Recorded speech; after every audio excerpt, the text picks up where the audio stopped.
एक शादी की तरकीब बड़े धूमधाम से जारी थी। दूल्हा दुल्हन बड़ी शान और शौकत के साथ स्टेज पर बैठे हुए थे। दुल्हन ने दूल्हा के कान में कहा, अपनी माँ को स्टेज से उतार दो क्योंकि मुझे उसे सख्त नफरत है। तुम्हारी माँ मुझे सख्त नापसंद है। दूल्हा उठा और माइक पकड़कर ये ऐलान किया कि मुझसे मेरी माँ को कौन खरीदेगा।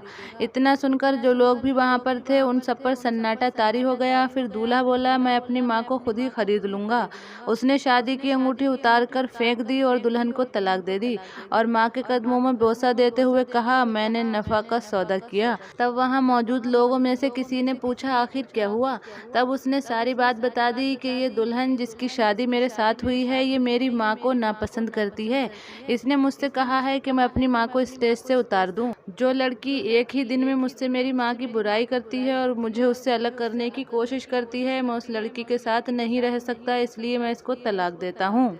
वहाँ मौजूद सारे लोगों में सन्नाटा छा गया और सभी लोग तालियां बजाने लगे और उस आदमी की तारीफ करने लगे क्योंकि उसने वाकया नफा का सौदा किया था।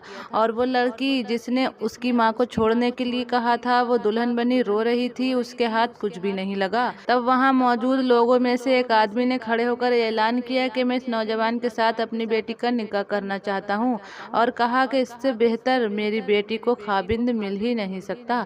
उस नौजवान ने दुनिया भी कमा ली और अपनी माँ यानी जन्नत भी कमा ली। उसी मौके पर उस नौजवान की शादी हो गई और वो दुल्हन जिसने कहा था कि अपनी माँ छोड़ दो, वो ऐसे ही रोती बिलखती बेसहारा रह गई।